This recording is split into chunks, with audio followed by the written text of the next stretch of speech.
साल 2011 अप्रैल का पहला हफ्ता था। 3 दिन पहले क्रिकेट वर्ल्ड कप जीतने का खुमार उतर रहा था। साथ ही सड़कों पर उतरने लगी थी युवाओं की एक भीड़। हाथ में तख्तियां थी जिन पर एक पूरी सीरीज लिखी हुई थी। कोयला घोटाला, 2G स्पेक्ट्रम घोटाला, कॉमनवेल्थ गेम्स घोटाला, आदर्श हाउसिंग घोटाला, VIP हेलीकॉप्टर घोटाला। एक लंबी लिस्ट थी और जिस तरीके से हर रोज नए नए घोटाले खुल रहे थे, लोगों के मन में तत्कालीन UPA सरकार के खिलाफ गुस्सा बढ़ता ही जा रहा था। सड़कों पर नारेबाजी करते हुए युवाओं ने सिर पर एक टोपी लगा रखी थी जिस पर लिखा था, मैं हूं अन्ना। भ्रष्टाचार के खिलाफ सिस्टम बदलने को आतुर युवाओं की कहानी पर बनी फिल्म द रंग दे बसंती का एक डायलॉग है, जिंदगी जीने के 2 ही तरीके होते हैं, एक जो हो रहा है होने दो, बर्दाश्त करते जाओ, या फिर जिम्मेदारी उठाओ उसे बदलने की। लेकिन अप्रैल 2011 में देश जिन चीजों का गवाह बन रहा था वो कोई फिल्मी कहानी नहीं थी। बदलाव की जिम्मेदारी उठाए कुछ लोगों ने 5 अप्रैल 2011 को दिल्ली के जंतर मंतर पर अनशन शुरू कर दिया था, जो अगस्त 2011 में और भी व्यापक और देशव्यापी हो गया। ये भ्रष्टाचार के खिलाफ एक जन आंदोलन में तब्दील हो गया।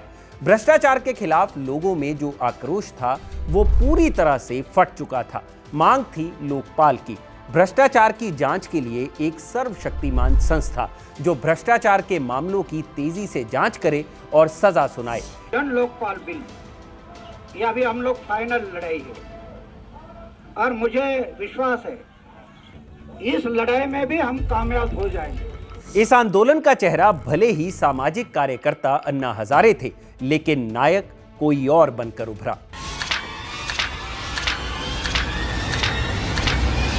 इस वक्त देश बलिदान मांग रहा है, हम लोग बलिदान देने के लिए यहाँ बैठे हुए हैं।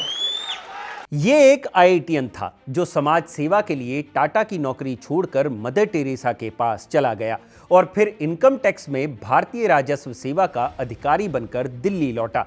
लेकिन भ्रष्टाचार के खिलाफ काम करने की कुलबुलाहट ऐसी थी कि अपने ही विभाग के खिलाफ मोर्चा खोल दिया।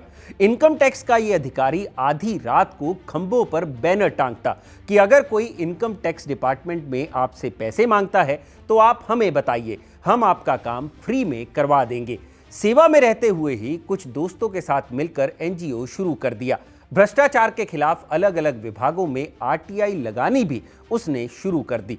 काम हो रहा था, मेहनत हो रही थी, लेकिन सब कुछ चल वैसे ही रहा था। रिश्वतखोरी रुक रही थी लेकिन परिवर्तन नहीं हो रहा था। व्यवस्था नहीं बदल रही थी। RTI से मिली जानकारी पर शिकायत हो रही थी लेकिन कार्रवाई उस स्तर पर नहीं हो रही थी जिसकी जरूरत थी। 2011 में लोकपाल को लेकर हुआ आंदोलन भी 2012 तक आते आते खूब सुर्खियां बटोर चुका था। चारों तरफ चर्चा थी लेकिन लोकपाल नहीं था। ऐसे में उस शख्स ने सिस्टम बदलने के लिए सिस्टम में घुसने का फैसला किया। अन्ना आंदोलन के ही साथियों के साथ मिलकर उसने एक नई पार्टी बनाई। वो 10 दिन का अनशन खत्म हुआ था जब देश के लोगों ने कहा था कि अब यहाँ पे भूखे मरने से फायदा नहीं है, अब राजनीतिक पार्टी बनाओ और इन लोगों को सत्ता से उखाड़ के फेंको, तभी इस देश का सुधार होगा। स्थापित नेताओं ने कहा यह शुरू से ही नेता बनना चाहता था, ये बहुत शातिर नेता है। पलटकर उस नए नवेले नेता ने जवाब दिया, इनको राजनीति करनी नहीं आती, ये बस दलाली करते हैं, इनको राजनीति करना हम सिखाएंगे। केजरीवाल है कौन बताइए? केजरीवाल ये हम लोग का मार्गदर्शक बना हुआ है, ये हम लोग को टीच कर रहा है। गले में मफलर, ढीले ढाले से शर्ट के ऊपर एक साधारण सा स्वेटर और सिर पर एक टोपी जिस पर लिखा था, मैं हूं आम आदमी। पहले इस शख्स ने चुनौती दी सीधे सत्ताधीश को। 15 साल दिल्ली की मुख्यमंत्री की कुर्सी पर काबिज नेता को पहले ही चुनाव में हरा दिया और बना दिल्ली का मुख्यमंत्री। मैं अरविंद केजरीवाल ईश्वर की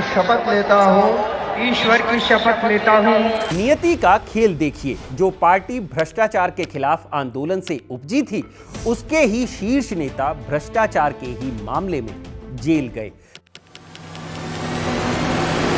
यह कहानी है 3 बार दिल्ली के मुख्यमंत्री रहे अरविंद केजरीवाल की, जो मुख्यमंत्री के पद पर रहते जेल जाने वाले और जेल से सरकार चलाने वाले पहले मुख्यमंत्री भी बने। ये कहानी है आरटीआई एक्टिविस्ट अरविंद केजरीवाल की, जिन पर आरोप लगे कि मुख्यमंत्री बनने के बाद उनकी सरकार ही कायदे से जानकारी नहीं देती। ये कहानी है आम आदमी पार्टी के संयोजक अरविंद केजरीवाल की, जिन पर अपने ही साथियों को एक एक कर किनारे लगाने के आरोप लगे। ये कहानी है खुद को आम आदमी बताने वाले, लग्जरी लाइफ को लेकर नेताओं की आलोचना करने वाले अरविंद केजरीवाल की, जिन्होंने मुख्यमंत्री के सरकारी आवास को रेनोवेट कराया तो उसके करोड़ों के खर्चे पर बवाल मच गया। नमस्कार, मैं हूं भूपेंद्र सोनी और आप देख रहे हैं खबर गांव। और ये किस्सा है आम आदमी पार्टी के मुखिया और दिल्ली के पूर्व मुख्यमंत्री अरविंद केजरीवाल का।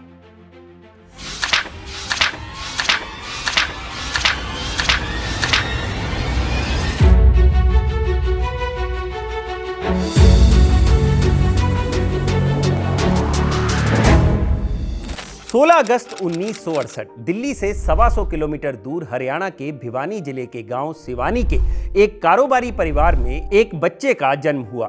उस दिन कृष्ण जन्माष्टमी थी। जन्माष्टमी के दिन पैदा होने के चलते दादा दादी बच्चे को कृष्ण नाम से पुकारने लगे। लेकिन 4-5 साल बाद जब बच्चे को स्कूल में दाखिला मिला तो रजिस्टर पर नाम चढ़ा अरविंद केजरीवाल। हालांकि ज्यादा वक्त तक अरविंद अपने गांव में नहीं रहे। उनके पिता गोविंद राम भिवानी से करीब 60 किलोमीटर दूर हिसार में जिंदल ग्रुप की कंपनी में बतौर इलेक्ट्रिकल इंजीनियर काम करते थे। सो पिता गोविंद राम और मां गीता देवी के साथ अरविंद भी हिसार आ गए।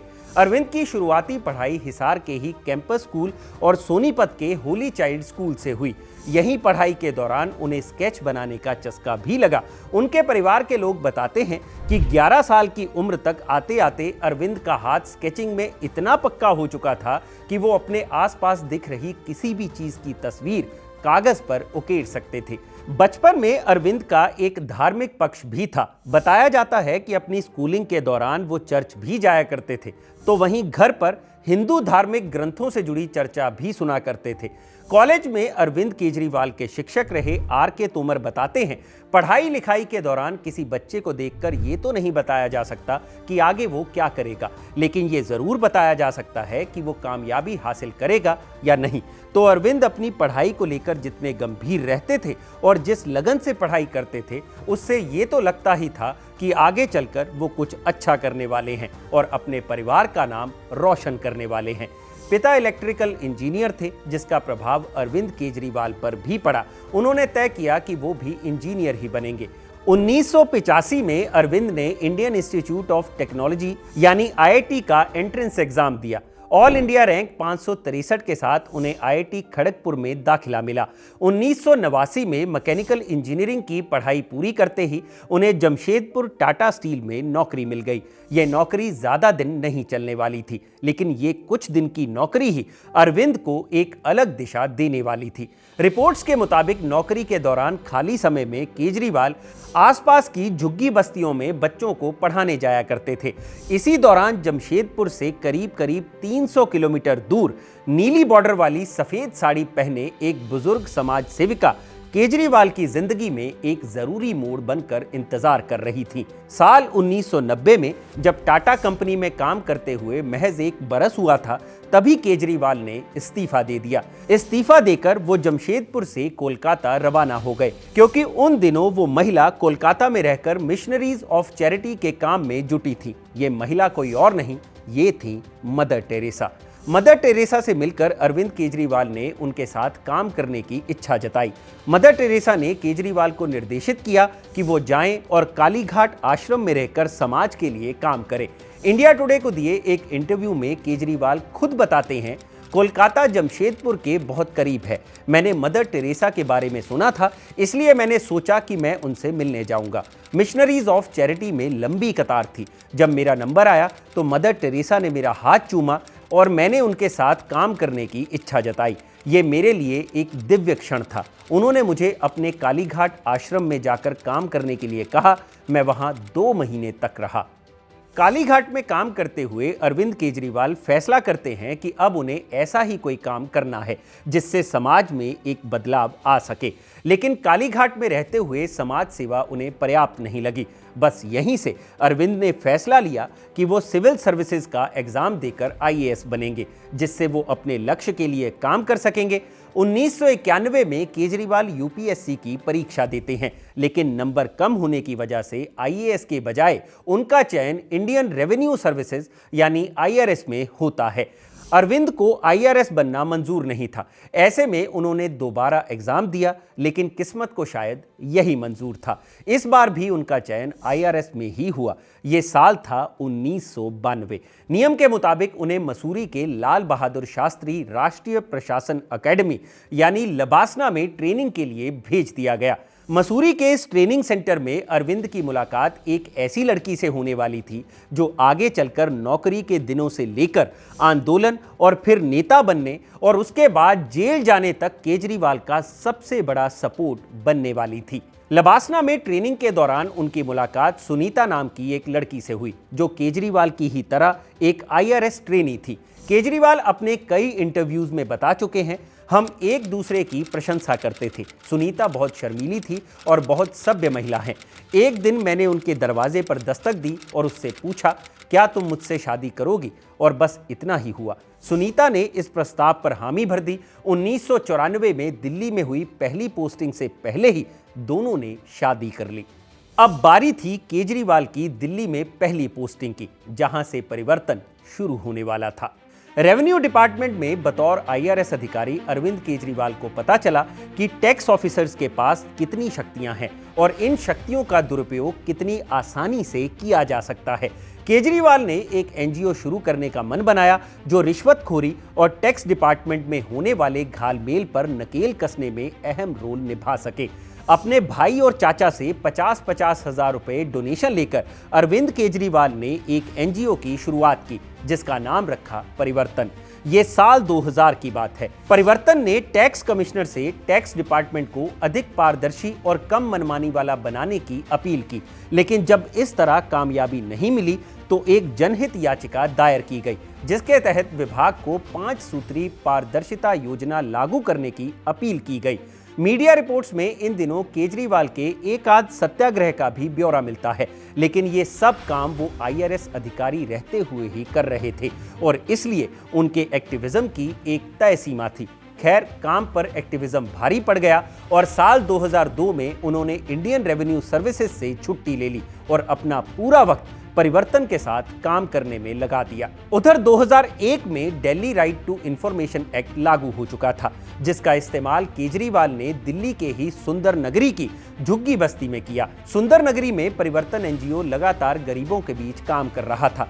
केजरीवाल और उनके साथियों ने इस क्षेत्र की उन सभी प्रोजेक्ट्स की लिस्ट बनाई जो सरकार की ओर से तैयार की गई थी। इस लिस्ट में सरकार द्वारा किए गए कुल 68 काम थे। आरटीआई के जरिए इन प्रोजेक्ट्स का ऑडिट किया गया। नतीजतन 64 परियोजनाओं में करीब 70 लाख रुपए गबन के आरोप लगे। इसके बाद एक और भ्रष्टाचार उजागर हुआ।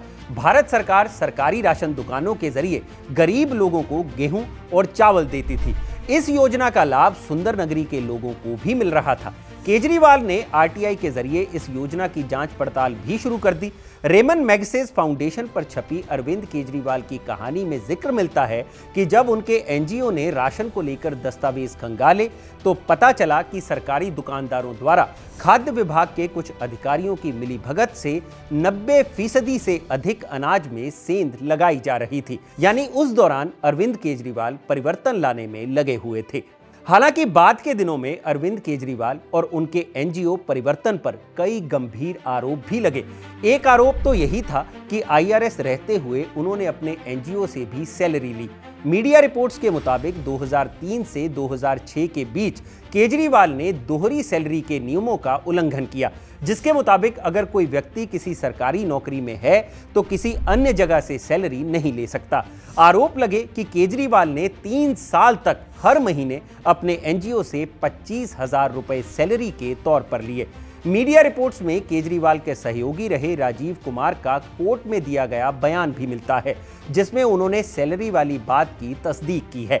अगस्त 2016 में कांग्रेस नेता रहे और पंजाब के पूर्व मुख्यमंत्री कैप्टन अमरिंदर सिंह ने तो ये तक कह दिया था कि भारतीय राजस्व सेवा के सदस्य रहते हुए केजरीवाल ने सिसोदिया के साथ मिलकर जो परिवर्तन नाम का एनजीओ चलाया था उसे फोर्ड फाउंडेशन द्वारा पैसा दिया गया था जिसे सीआईए का समर्थन प्राप्त था। सीआईए अमेरिका की खुफिया एजेंसी है।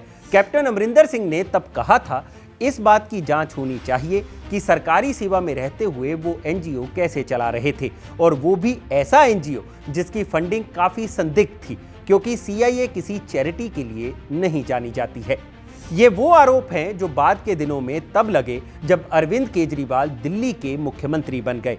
लेकिन साल 2006 के दौरान जब उनकी ये संस्था अपने चरम पर थी, तब अरविंद केजरीवाल को रेमन मैगसेसे जैसे प्रतिष्ठित अवार्ड से सम्मानित किया गया। Ramon Magsaysay award foundation board of trustees ने भारत में सूचना के अधिकार के आंदोलन को जमीनी स्तर पर सक्रिय करने, सरकार को जनता के प्रति जवाबदेह बनाकर दिल्ली की गरीब जनता को भ्रष्टाचार से लड़ने को लेकर प्रेरित करने के लिए उनके योगदान की सराहना की थी।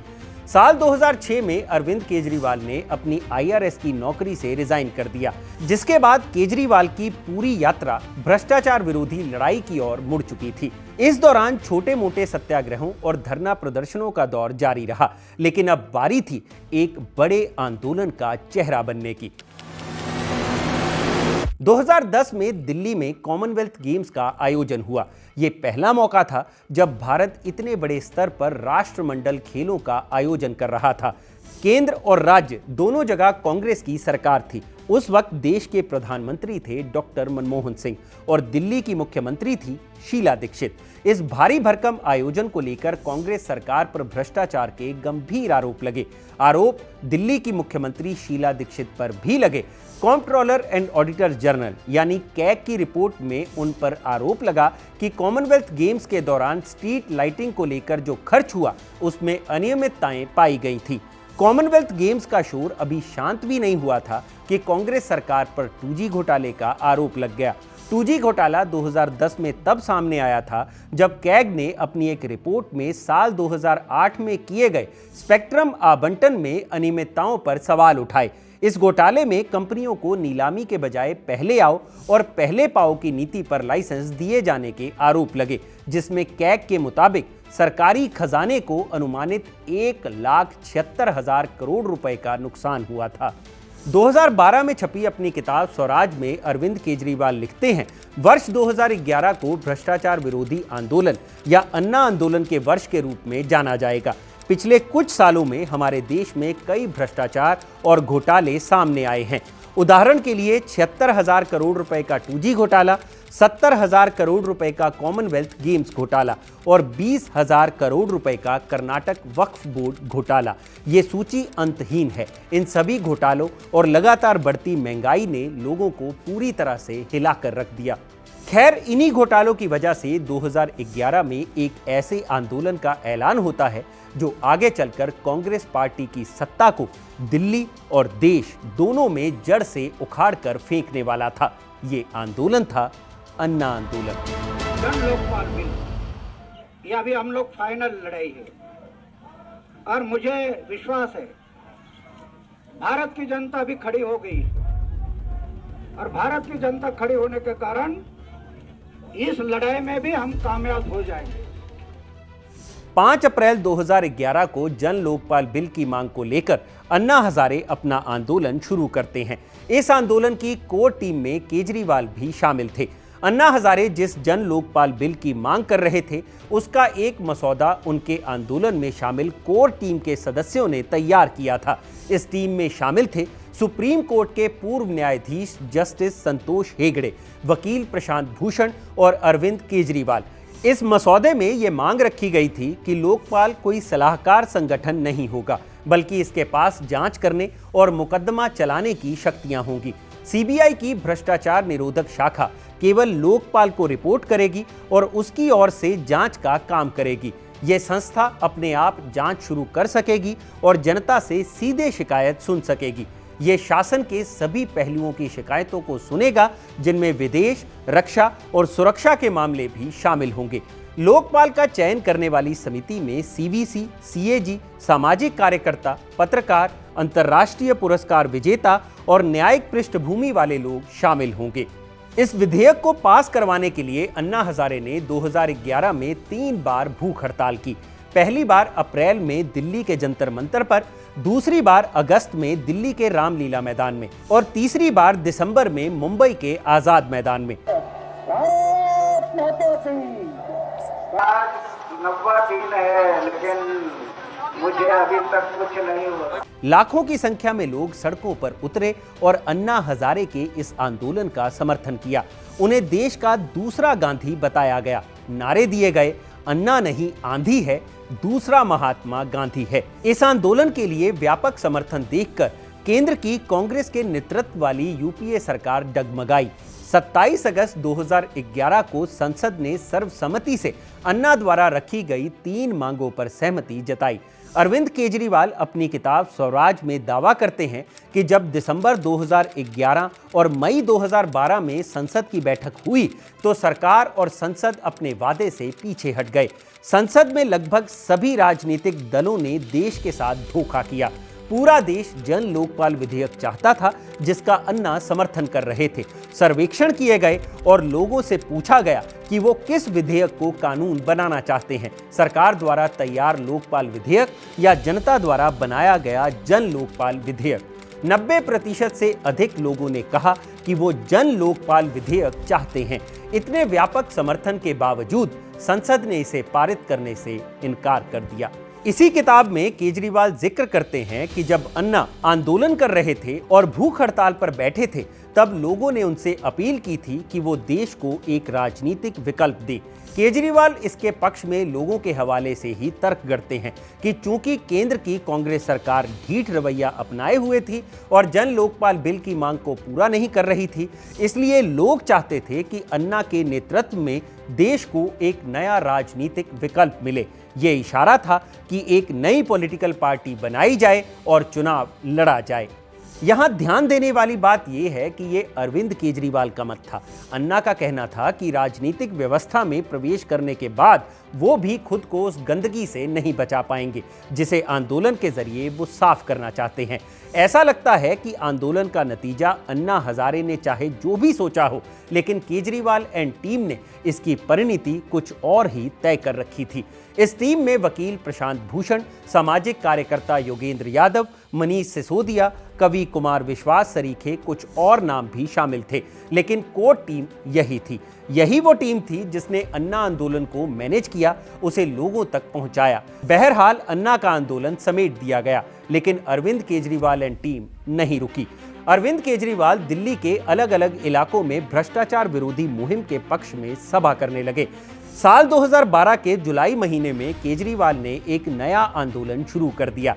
इस आंदोलन का नेतृत्व अन्ना नहीं बल्कि खुद केजरीवाल कर रहे थे। दिल्ली के जंतर मंतर पर शुरू हुए इस आंदोलन का मुद्दा भी भ्रष्टाचार और जन लोकपाल ही था। आंदोलन में आए लोगों के सिर पर जो सफेद टोपी थी, उस पर अब भी मैं अन्ना हूं लिखा हुआ था। इस धरने में अन्ना की मौजूदगी तो नहीं थी, लेकिन केजरीवाल का समर्थन करने के लिए अन्ना हजारे एक बार जंतर मंतर आए थे। खैर, जंतर मंतर पर यह अनशन खत्म होते होते मीडिया में ये बातें छपने लगी थी कि केजरीवाल जल्द ही पॉलिटिक्स में एंट्री मारने वाले हैं। केजरीवाल के जंतर मंतर वाले इस अनशन के ठीक 1 महीने बाद 6 अगस्त को टीम अन्ना भंग कर दी गई। अन्ना इस बात को लेकर पशोपेश में थे कि उनके नाम पर जो पार्टी बनेगी उसकी क्या गारंटी है कि उसमें ईमानदार लोग ही होंगे। इसी के चलते टीम अन्ना भंग हो गई और अन्ना हजारे ने केजरीवाल एंड टीम से दूरी बना ली, लेकिन अभी भी आधिकारिक ऐलान होना बाकी था। इसके 20 दिन बाद एक दिलचस्प वाकया घटता है। संसद में कोयला घोटाले को लेकर शोर मचते ही केजरीवाल ने ऐलान कर दिया कि वो 26 अगस्त को प्रधानमंत्री डॉक्टर मनमोहन सिंह और बीजेपी के राष्ट्रीय अध्यक्ष नितिन गडकरी के आवास के बाहर धरना देंगे। केजरीवाल धरना देने पहुंचे। उनके शरीर पर वही चिर परिचित कपड़ा लत्ता था। समर्थकों के सिर पर पहले की ही तरह एक गांधी टोपी भी थी, लेकिन इस टोपी पर लिखा नारा अब बदल चुका था। टोपी पर मैं भी अन्ना के बजाय अब लिखा था मैं भी अरविंद। ये एक तस्वीर उस राजनीतिक मोड़ की पूरी कहानी बयां कर रही थी। ये 1000 शब्दों के ब्यौरे पर भारी पड़ने वाली तस्वीर थी।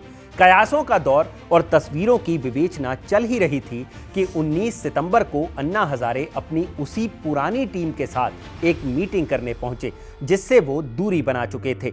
लंबी बैठक के बाद अन्ना, अरविंद, मनीष सिसोदिया, किरण बेदी बाहर निकले।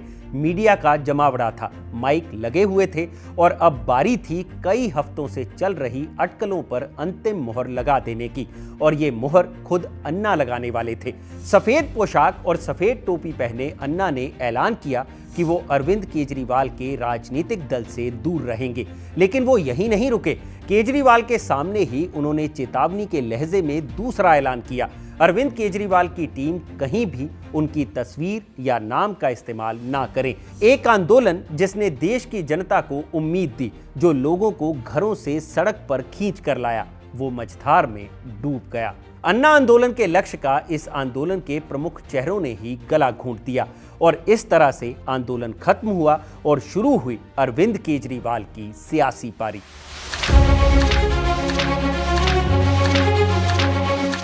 इस देश की जो सबसे बड़ी भ्रष्ट ताकतें हैं उनको ललकारा है, तो ये मरने से नहीं डरते हम लोग। ये जान जो है ये देश के नाम कुर्बान। 2 अक्टूबर 2012 को अरविंद केजरीवाल ने आम आदमी पार्टी का ऐलान कर दिया। क्रिकेट में कहते हैं कि अगर पिच फ्लैट हो और बल्लेबाज की टाइमिंग भी परफेक्ट हो तो गेंद आसानी से बड़ा ग्राउंड पार कर जाती है।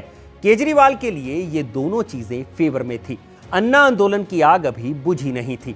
आंदोलन की कोख से पैदा हुई आम आदमी पार्टी ने 2013 के दिल्ली विधानसभा चुनाव में अपना सबसे बड़ा मुद्दा उसी भ्रष्टाचार को बनाया जिसके खिलाफ पूरा देश 1.5 साल तक सड़कों पर था। दिल्ली की तत्कालीन मुख्यमंत्री शीला दीक्षित पर कॉमनवेल्थ गेम्स में भ्रष्टाचार के आरोप लगे ही थे। इधर केजरीवाल ने अपनी रैलियों में चुनाव जीतने पर शीला दीक्षित पर कार्रवाई तक करने की बात कह दी। यहां एक ट्रिविया भी है, शीला दीक्षित 15 सालों से दिल्ली की सीएम थी। ऐसे में एंटी इनकम्बेंसी फैक्टर भी काम कर रहा था। केजरीवाल के लिए यह पहला चुनाव था और उन्होंने तय किया कि चुनाव बहुत रणनीति बनाकर और सोच समझकर नहीं बल्कि पूरी आक्रामकता के साथ हेड टू हेड लड़ा जाएगा। इसकी बानगी देखिए कि 2013 के चुनाव में केजरीवाल ने उसी नई दिल्ली विधानसभा सीट से नामांकन दाखिल किया जहां से शीला दीक्षित चुनाव लड़ रही थी। 4 दिसंबर को वोटिंग हुई और जब नतीजे आए तो करीब करीब वही हुआ जिसकी उम्मीद लोगों को पहले से ही थी। सबसे पहले तो कांग्रेस का पत्ता साफ हो गया। कांग्रेस पार्टी विधानसभा की 70 में से महज 8 सीटें जीतने में कामयाब रही। आम आदमी पार्टी ने शानदार प्रदर्शन करते हुए 28 सीटों पर जीत दर्ज की, लेकिन कांग्रेस और आप की लड़ाई में सबसे बड़ी पार्टी बनकर उभरी भारतीय जनता पार्टी। बीजेपी के खाते में आई 31 सीटें, 1 सीट जदयू के खाते में तो 1 सीट पर निर्दलीय उम्मीदवार ने जीत दर्ज की। बीजेपी ने दिल्ली के तत्कालीन उपराज्यपाल नजीब जंग के सामने सरकार बनाने का दावा पेश किया, जिसे उपराज्यपाल ने नकार दिया। कांग्रेस ने आपको बाहर से समर्थन देने का प्रस्ताव रखा। पहले तो केजरीवाल ने इस ऑफर को ठुकरा दिया, लेकिन चर्चाओं के बाद उनका समर्थन लेकर सरकार बनाने का दावा पेश कर दिया। लेकिन ये अरविंद केजरीवाल की सबसे बड़ी गलती साबित होने वाली थी। 2013 को पहली बार दिल्ली में आम आदमी पार्टी की सरकार बनती है। इसी दिन अरविंद केजरीवाल पहली बार मुख्यमंत्री पद की शपथ लेते हैं। दिल्ली की जनता ने यह पहली बार देखा जब कोई नेता मुख्यमंत्री पद की शपथ लेने के लिए गाड़ियों का काफिला छोड़ दिल्ली मेट्रो से सफर करके पहुंचता है।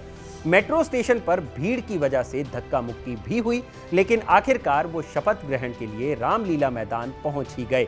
यही वो ऐतिहासिक रामलीला मैदान था जहां उन्होंने अन्ना के साथ जन लोकपाल आंदोलन शुरू किया था। शपथ ग्रहण के बाद केजरीवाल अपनी पुरानी नीली वैगनआर कार से ही मुख्यमंत्री कार्यालय पहुंचे। 28 को शपथ ग्रहण होते ही 30 दिसंबर को केजरीवाल ने ऐलान किया कि दिल्ली की जनता को हर दिन 666 लीटर पानी मुफ्त दिया जाएगा। पानी के बाद बारी थी बिजली की, लेकिन केजरीवाल ने 31 दिसंबर को बिजली मुफ्त करने से पहले सीएजी से दिल्ली में बिजली सप्लाई करने वाली कंपनियों के ऑडिट कराने का ऐलान कर दिया। रिश्वतखोरी पर लगाम कसने के लिए हेल्पलाइन नंबर से लेकर जनता दरबार लगाने तक केजरीवाल के ताबड़तोड़ एक्शन की वाहवाही हो रही थी। लेकिन इस बीच उन्हें लेकर कुछ विवाद भी छिड़े। चुनावी रैलियों में लाल नीली बत्ती और आलीशान घर ना लेने की वकालत करने वाले केजरीवाल को सीएम बनने के बाद भगवान रामदास रोड पर 5-5 बेडरूम वाले 2 बंगले अलॉट हुए। केजरीवाल ने वहां शिफ्ट करने में कोई देर नहीं की, जिसके बाद पुराने बयानों को निकाल लोगों ने उनकी आलोचना करनी शुरू कर दी। सवाल उठा तो केजरीवाल ने बंगला लेने से मना कर दिया और एक छोटे से घर में रहने लगे। हम चाहते हैं सारा वीआईपी कल्चर खत्म हो। इस देश में एक ही वीआईपी होगा, वो होगा आम आदमी, बस। तो जितनी लाल बत्ती की गाड़ियाँ हैं सब बंद है, किसी को लाल बत्ती की गाड़ी नहीं मिलनी चाहिए। तो अगर हमारी आम आदमी की पार्टी से कोई जीतेगा तो उसको लाल बत्ती नहीं लेगा वो। दूसरा, इस पार्टी से जो नेता जीत के आएंगे, जो लोग जीत के आएंगे, वो बड़े बंगले नहीं लेंगे। अरविंद केजरीवाल सीएम तो बन गए थे, लेकिन उनके भीतर से धरना प्रदर्शन की आदत अब तक गई नहीं थी। सीएम बनने के कुछ ही दिनों बाद उन्होंने गृह मंत्रालय से दिल्ली पुलिस के कुछ अधिकारियों पर कार्रवाई करने की मांग की थी। कार्रवाई नहीं हुई तो जनवरी की हाड़ गलाती ठंड में ही केजरीवाल ने रेल भवन के सामने धरना दे दिया। 20 जनवरी को पूरी रात वो सड़क पर एक गद्दा बिछाकर और कंबल ओढ़कर सोए रहे। सड़क पर सोने की उनकी तस्वीर अगले दिन अखबारों की पहली सुर्खी बनी। हालांकि 21 जनवरी को गृह मंत्रालय ने दिल्ली पुलिस के 3 अधिकारियों को छुट्टी पर भेज दिया। कुछ ना कुछ एक्शन तो तय था, क्योंकि विरोध उसी पार्टी के खिलाफ था जिनके समर्थन से वो मुख्यमंत्री बने थे। खैर, केजरीवाल ने धरना खत्म किया। धरना खत्म करते ही अरविंद केजरीवाल अपने अगले वादे की तरफ बढ़ गए। वो वादा जिसमें उन्होंने कहा था कि अगर आपकी सरकार बनती है तो CWG घोटाले में दिल्ली की तत्कालीन मुख्यमंत्री शीला दीक्षित के खिलाफ कार्रवाई की जाएगी। मुख्यमंत्री के तहत आने वाले एंटी करप्शन ब्रांच यानी ACB ने शीला दीक्षित के खिलाफ FIR दर्ज की। दिलचस्प है कि कांग्रेस के समर्थन पर चल रही सरकार ने कांग्रेस की ही पुरानी नेता के खिलाफ मुकदमा दर्ज करवा दिया। फरवरी 2014 ये महीना केजरीवाल की पहली सरकार की विदाई का महीना था। दिल्ली विधानसभा का सत्र शुरू होते ही हंगामे का दौर शुरू हो गया। बीजेपी के नेताओं ने केजरीवाल पर तरह तरह के आरोप लगाए। 13 फरवरी को ये हंगामा अपनी सभी हदें पार कर गया, जब स्पीकर का माइक तक तोड़ दिया गया। केजरीवाल के खिलाफ खुले इस मोर्चे में कांग्रेस और बीजेपी एक साथ खड़ी दिख रही थी। अगले दिन यानी 14 फरवरी को केजरीवाल विधानसभा में जन लोकपाल बिल पेश करने की तैयारी में थे, लेकिन तमाम कोशिशों के बावजूद बिल पेश नहीं हुआ और सिर्फ स्पीकर के संदेश पर चर्चा हुई। चर्चा में सत्ता पक्ष की हार हुई, क्योंकि कांग्रेस बीजेपी ने एक स्वर में बिल पेश होने का विरोध किया। विधानसभा में मिली पटकनी के बाद अरविंद केजरीवाल ने कैबिनेट की बैठक बुलाई और ये तय कर लिया कि उनकी पूरी सरकार इस्तीफा देगी। उसी रात 8 बजे केजरीवाल ने अपने समर्थकों को संबोधित करते हुए ऐलान किया, आज हमारी सरकार इस्तीफा देती है। लोकपाल बिल के लिए एक बार क्या, मैं 100 बार सीएम की कुर्सी ठुकराने को तैयार हूं। और इस तरह रात के पहर में 49 दिनों के केजरीवाल राज का सूर्यास्त हो गया। राजनीतिक विश्लेषक मानते हैं कि अरविंद केजरीवाल का इस्तीफा देना एक सोची समझी रणनीति का हिस्सा था, क्योंकि कुछ ही महीनों बाद 2014 का लोकसभा चुनाव होना था। ऐसे में केजरीवाल खुद को एक सियासी शहीद के तौर पर पेश कर दिल्ली और देश की जनता को रिझाना चाहते थे। पार्टी ने ऐलान भी कर दिया था कि 2014 के लोकसभा चुनाव में वो 300 से ज्यादा सीटों पर देश भर में उम्मीदवार उतारेगी। दिल्ली की राजनीति को लंबे समय से कवर कर रहे एक वरिष्ठ पत्रकार बताते हैं, जब केजरीवाल ने इस्तीफा दिया तो उनकी मांग थी कि तुरंत दिल्ली में चुनाव कराए जाएं। जब उन्हें लगा कि ऐसा नहीं होगा तो उन्होंने मांग की कि लोकसभा चुनाव के साथ ही विधानसभा का भी चुनाव करा दिया जाए। याद कीजिए कि तब केंद्र में कांग्रेस के नेतृत्व वाली यूपीए की सरकार थी। 2013 में जब आम आदमी पार्टी को 28 सीटें मिली थी, तब कांग्रेस के ही समर्थन से केजरीवाल सीएम बने थे। मगर शीला दीक्षित के खिलाफ FIR दर्ज कराने के बाद कांग्रेस इतनी नाराज थी कि उसने दिल्ली विधानसभा चुनाव कराने की मांग को ही दरकिनार कर दिया। लोकसभा चुनाव का जब ऐलान हुआ तो बीजेपी ने नरेंद्र मोदी को प्रधानमंत्री का चेहरा घोषित कर दिया। मोदी वाराणसी लोकसभा सीट से चुनाव लड़ने वाले थे। अरविंद केजरीवाल ने तय किया कि जिस तरह उन्होंने दिल्ली में सीएम शीला दीक्षित से टक्कर ली थी, उसी तरह वो बनारस जाकर मोदी से भिड़ेंगे। जब पार्टी का सबसे बड़ा नेता ही एक लोकसभा सीट से चुनाव लड़ रहा था, तो आपके लिए ये मुफीद नहीं था कि वो दिल्ली विधानसभा चुनाव की पुरजोर मांग करे। इसलिए चुनाव टल गया और फरवरी 2014 से फरवरी 2015 तक दिल्ली की कमान उपराज्यपाल के हाथों में ही रही। अरविंद केजरीवाल ने न सिर्फ नरेंद्र मोदी को हराने की ठानी, बल्कि कांग्रेस के राहुल गांधी को भी मात देने का मन बना लिया। केजरीवाल ने तब तक अपनी कोर टीम का हिस्सा रहे कुमार विश्वास को उत्तर प्रदेश की अमेठी सीट से मैदान में उतार दिया। मुर्दा लोहे को भी औजार बनाने वाले, अपने आंसू को भी हथियार बनाने वाले हमको बेकार समझते हैं सियासतदान, मगर हम हैं इस मुल्क की सरकार बनाने। केजरीवाल ने बनारस की सड़कों पर मोदी के खिलाफ पूरी ताकत झोंक दी, लेकिन बदले में एक रोड शो के दौरान लोगों ने उन पर स्याही और अंडे फेंके। वोटिंग हुई और जब नतीजे आए तो केजरीवाल के मंसूबों पर पानी फिर गया। नरेंद्र मोदी को मिले 5,81,022 वोट, तो वहीं केजरीवाल के खाते में आए 2,09,238 वोट। उधर अमेठी में केजरीवाल के सिपाही कुमार विश्वास राहुल गांधी के सामने औंधे मुंह गिरे। कुमार विश्वास को महज 25,527 वोट मिले और उनकी जमानत तक जब्त हो गई। केजरीवाल का दिल्ली वाला दांव लोकसभा चुनाव में नहीं चला। आम चुनाव में हार के बाद केजरीवाल ने पेटी पैक की और वो दिल्ली वापस लौट गए। अब बारी थी दिल्ली विधानसभा चुनाव की। फरवरी 2015 में चुनाव होने थे। केजरीवाल और उनकी पार्टी गली गली प्रचार करने में जुट गई। यहां भी प्रचार के दौरान उन पर कई मौकों पर स्याही फेंकी गई और विरोध हुआ, लेकिन चुनाव के नतीजों ने सबका मुंह बंद कर दिया, क्योंकि जब ईवीएम खुली तो दिल्ली की 70 में से 67 सीटें आम आदमी पार्टी के खाते में आईं। बीजेपी की पूरी मशीनरी और नरेंद्र मोदी की 17-18 रैलियों के बावजूद पार्टी को सिर्फ 3 सीटों से संतोष करना पड़ा। पैटर्न तो यही है कि आप और बीजेपी के बाद कांग्रेस का नतीजा भी बताया जाए, लेकिन बताने को कुछ है ही नहीं। फिर भी बता देते हैं कि कांग्रेस का दिल्ली में पूरी तरह सूपड़ा साफ हो गया। कांग्रेस सारी की सारी सीटें हार गई।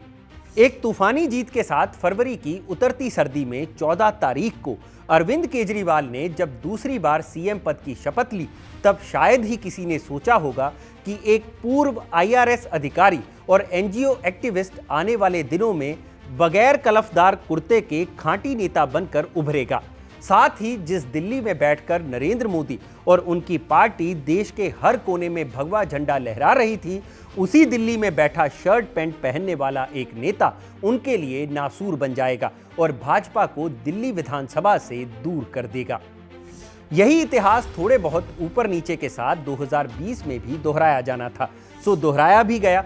2020 के दिल्ली विधानसभा चुनाव में भी अरविंद केजरीवाल की पार्टी ने दिल्ली की 70 में से 62 सीटों पर जीत दर्ज की। बीजेपी 3 से बढ़कर 8 सीटों पर पहुंची। कांग्रेस ने अपना 0 सीट वाला प्रदर्शन इस बार भी जारी रखा।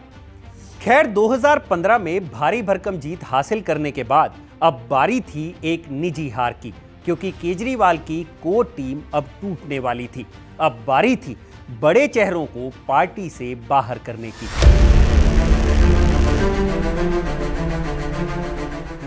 अन्ना आंदोलन से लेकर 2015 विधानसभा की प्रचंड जीत के दिन तक की तस्वीरें देखेंगे तो ज्यादातर तस्वीरों में केजरीवाल के साथ मनीष सिसोदिया, कुमार विश्वास, योगेंद्र यादव और प्रशांत भूषण जैसे नेता दिखेंगे। कुछ और नेताओं को जोड़ लें तो यही थी अरविंद केजरीवाल की कोर टीम। लेकिन 2015 की चुनावी जीत के तुरंत बाद से ही कोर टीम टूटने लगी। चुनाव खत्म होते ही पार्टी ने एक आदेश जारी करते हुए सबसे पहले सामाजिक कार्यकर्ता योगेंद्र यादव और वकील प्रशांत भूषण को बाहर का रास्ता दिखाया। यादव और भूषण पर पार्टी विरोधी गतिविधियों में शामिल होने के आरोप लगे थे। उस दौर की मीडिया रिपोर्ट्स बताती हैं कि पार्टी ने इन दोनों नेताओं से नोटिस जारी कर जवाब मांगा था। दोनों नेताओं ने जवाब भी दिया, लेकिन पार्टी के एक बयान में कहा गया कि उसने उनकी प्रतिक्रियाओं पर सावधानीपूर्वक विचार किया, लेकिन जवाब को असंतोषजनक पाया। प्रशांत भूषण और योगेंद्र यादव आम आदमी पार्टी के संस्थापक सदस्य थे। पार्टी से बाहर होने के बाद भूषण ने बयान दिया था कि उन्हें डर है कि आम आदमी पार्टी वन मैन शो बनकर ना रह जाए और सिर्फ अरविंद केजरीवाल के इर्द गिर्द ही ये पार्टी घूम रही है। इस आदेश से सिर्फ इन्हीं दो नेताओं की पार्टी से विदाई तय नहीं हुई, बल्कि पार्टी से जेएनयू के प्रोफेसर आनंद कुमार और अजीत झा को भी बाहर का रास्ता दिखा दिया गया। इन्हीं दिनों प्रशांत भूषण के पिता और वरिष्ठ वकील शांति भूषण का भी आम आदमी पार्टी से मोह भंग हो गया और उन्होंने भी खुद को केजरीवाल से दूर कर लिया। कभी अरविंद केजरीवाल के करीबी रहे कपिल मिश्रा को भी 2017 में पार्टी से निलंबित कर दिया गया। उन पर दिल्ली में 50 करोड़ रुपए में एक जमीन का सौदा करने का आरोप लगा, जिसके बाद उन्हें पार्टी से बाहर का रास्ता दिखा दिया गया। मिश्रा इन दिनों बीजेपी में है और केजरीवाल के कट्टर विरोधी बन चुके हैं। ये लिस्ट बहुत लंबी है। केजरीवाल के बेहद करीबी और टीवी पत्रकार रहे आशुतोष का भी 2018 में पार्टी से मोह भंग हो गया और उन्होंने भी पार्टी से इस्तीफा दे दिया। ये वही आशुतोष हैं जो 2015 में चुनाव जीतने के बाद केजरीवाल के बाईं ओर खड़े होकर समर्थकों से रूबरू हो रहे थे। इसी तस्वीर में एक और शख्स है जो केजरीवाल के दाईं ओर खड़ा है। आशुतोष के बाद अगला नंबर इन्हीं का था। ये शख्स हैं कुमार विश्वास। 2018 आते आते कुमार और केजरीवाल के बीच विश्वास कम हो गया। एक क्रोनोलॉजी है जिसमें कुमार विश्वास के पार्टी से अलगाव की थ्योरी गढ़ी जाती है। 18 सितंबर 2016 को जम्मू कश्मीर के उरी सेक्टर में एक बड़ा आतंकी हमला होता है। ठीक 10 दिन बाद भारतीय सेना ने पाकिस्तान में सर्जिकल स्ट्राइक कर इसका बदला लिया। जब सर्जिकल स्ट्राइक की बात सामने आई और मोदी सरकार ने इसके लिए अपनी पीठ थपथपाई तो कांग्रेस समेत कई विपक्षी पार्टियां सर्जिकल स्ट्राइक के सबूत मांगने लग गईं। स्ट्राइक पर सवाल उठाने वालों में आम आदमी पार्टी भी थी, लेकिन कुमार विश्वास ने सेना का समर्थन करते हुए अपने निजी विचार पेश किए और कहा कि राजनीति के लिए सेना पर सवाल नहीं उठाए जाने चाहिए। इसके बाद 8 नवंबर 2016 को मोदी सरकार ने नोटबंदी का ऐलान कर दिया। फिर राजनीतिक बयानबाजी का दौर चला। इस दौर में भी कुमार विश्वास ने पार्टी से अलग लाइन लेते हुए बयान दिए। दिल्ली की राजनीति पर नजर रखने वाले पत्रकार बताते हैं कि ऐसे कई छुटपुट मौके आए जिनकी वजह से अरविंद केजरीवाल कुमार विश्वास पर अपना भरोसा खोने लगे। दोनों के बीच दूरियां बढ़ गईं, लेकिन जनवरी 2018 आते आते ये दूरियां और मतभेद इस हद तक चला गया कि दोनों की राहें अलग हो गईं। दरअसल जनवरी 2018 में आम आदमी पार्टी अपने 3 नेताओं को राज्यसभा भेजती है। वो नेता थे संजय सिंह, सुशील गुप्ता और एनडी गुप्ता। कुमार को विश्वास था कि पार्टी तमाम विवादों के बावजूद उन्हें संतुष्ट करने के लिए राज्यसभा जरूर भेजेगी, लेकिन ऐसा नहीं हुआ। बाद में विश्वास ने बयान दिया कि उन्हें सच बोलने की सजा मिली है। इसी साल के आखिरी महीने में कुमार विश्वास ने आखिरकार खुद को पार्टी से दूर कर लिया। एक तरफ अरविंद केजरीवाल की कोर टीम टूट रही थी, वन मैन शो की तर्ज पर काम करने के लिए उनकी आलोचना हो रही थी, लेकिन केजरीवाल की सियासी सफलताएं इन आलोचनाओं को दरकिनार करती चली गईं। दिल्ली दंगों के दौरान भी अरविंद केजरीवाल की काफी आलोचना हुई और राजनीति पर नजर रखने वालों ने उन्हें हिंदुत्व पॉलिटिक्स की राह पर चलते पाया। अरविंद केजरीवाल की राजनीति में धर्म का रोल किस कदर पलटा है, इसे समझने के लिए आप उनके ही 2 बयानों को देखिए। बीबीसी की एक रिपोर्ट में केजरीवाल का 2014 में दिया गया एक बयान मिलता है, जिसमें केजरीवाल कहते हैं, जब बाबरी मस्जिद का ध्वंस हुआ तो मैंने नानी से पूछा कि नानी अब तो तुम बहुत खुश होगी, अब तो आपके भगवान राम का मंदिर बनेगा। नानी ने जवाब दिया कि नहीं बेटा, मेरा राम किसी की मस्जिद तोड़कर ऐसे किसी मंदिर में नहीं बस सकता। 8 बरस बाद 11 मई 2022 को गुजरात चुनाव में प्रचार के दौरान केजरीवाल एक बूढ़ी अम्मा की कहानी सुनाते हैं। वो कहते हैं, एक बूढ़ी अम्मा आई, आकर धीरे से मेरे कान में कहा, बेटा अयोध्या के बारे में सुना है? मैंने कहा, अयोध्या जानता हूं अम्मा, वही अयोध्या ना जहां भगवान राम का जन्म हुआ था। वो बोली, हाँ वही अयोध्या। कभी गए हो वहां पर? मैंने कहा, हाँ गया हूं, राम जन्मभूमि जाकर बहुत सुकून मिलता है। वो बोली, मैं बहुत गरीब हूं, गुजरात के एक गांव में रहती हूं, मेरा बहुत मन है अयोध्या जाने का। मैंने कहा, अम्मा आपको अयोध्या जरूर भेजेंगे। एसी ट्रेन से भेजेंगे, एसी होटल में ठहराएंगे। केजरीवाल गुजरात में श्री कृष्ण की नगरी द्वारका भी दर्शन करने जाते हैं। इसके अलावा आम आदमी पार्टी के नेता और दिल्ली के उप मुख्यमंत्री मनीष सिसोदिया भी अंबाजी मंदिर से लेकर बहुचराजी मंदिर तक दर्शन करते दिखाई दिए।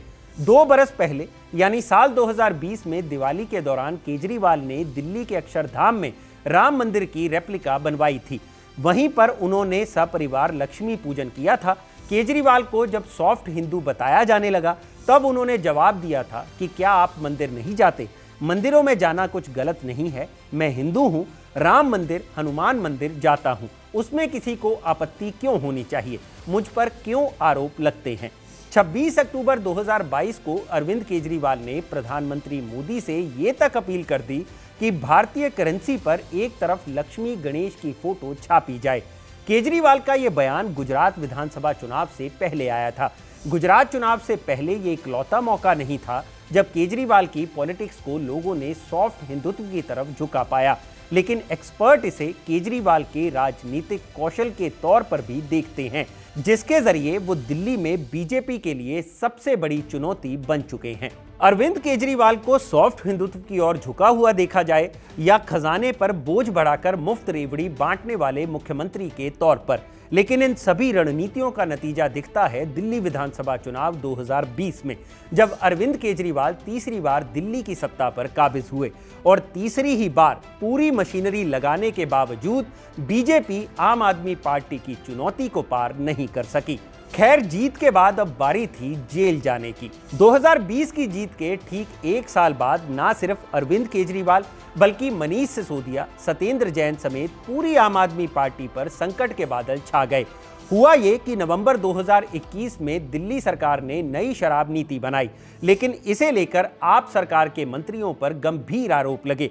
आरोप लगा कि नई शराब नीति के जरिए एक बड़े घोटाले को अंजाम दिया गया है। आरोप थे कि दिल्ली के मुख्य सचिव नरेश कुमार ने उप राज्यपाल विनय कुमार सक्सेना, आर्थिक अपराध शाखा नई दिल्ली, दिल्ली के मुख्यमंत्री अरविंद केजरीवाल और मनीष सिसोदिया को 8 जुलाई 2022 को एक रिपोर्ट भेजी। इसमें एक्साइज डिपार्टमेंट के प्रभारी होने के नाते सिसोदिया पर उपराज्यपाल की मंजूरी के बिना नई आबकारी नीति के जरिए फर्जी तरीके से राजस्व कमाने के आरोप लगाए गए। रिपोर्ट में बताया गया कि कंपनियों को लाइसेंस फीस में 144.36 करोड़ की छूट दी गई।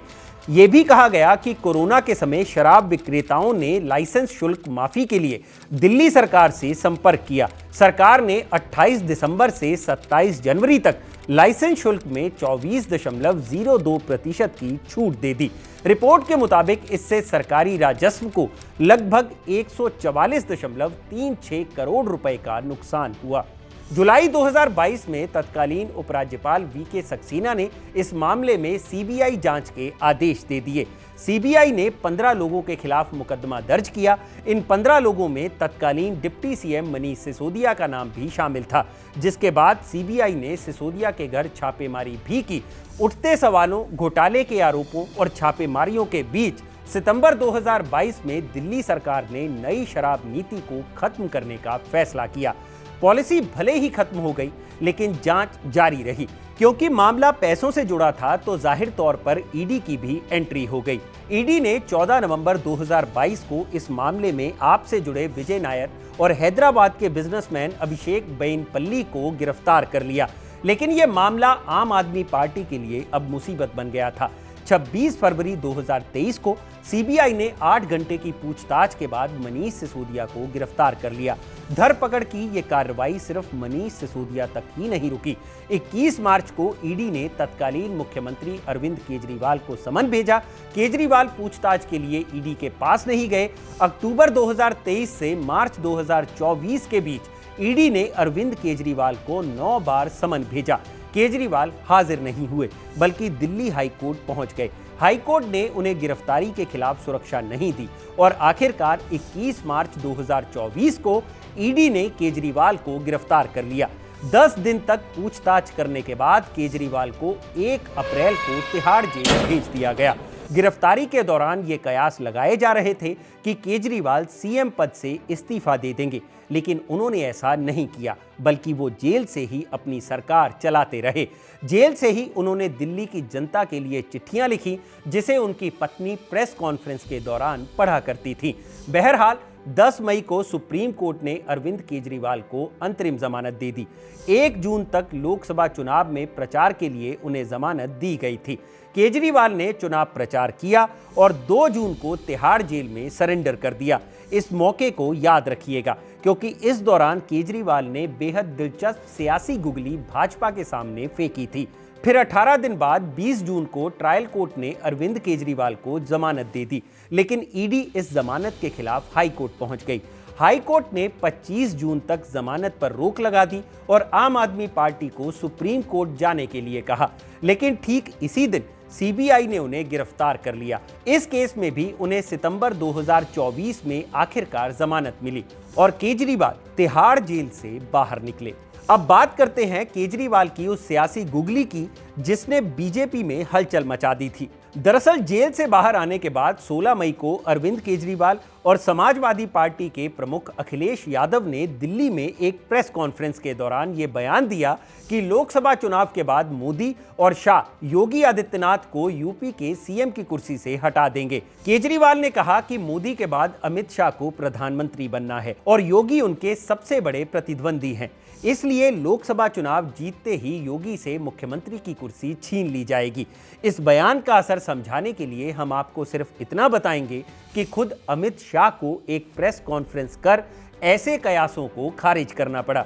अमित शाह ने कहा था कि मैं अरविंद केजरीवाल एंड कंपनी को बता देना चाहता हूं कि मोदी जी ही तीसरी बार प्रधानमंत्री बनने जा रहे हैं, इसमें कहीं कोई कंफ्यूजन नहीं है। योगी आदित्यनाथ ने भी केजरीवाल के इस बयान का जवाब देते हुए चुटकी ली थी कि जेल जाने के बाद कुछ लोगों की बुद्धि पलट जाती है। जेल में रहते हुए अरविंद केजरीवाल दिल्ली के सीएम बने रहे। बीजेपी ने उन्हें नैतिकता के आधार पर इस्तीफा देने का दबाव बनाया था, लेकिन केजरीवाल ने ऐसा नहीं किया।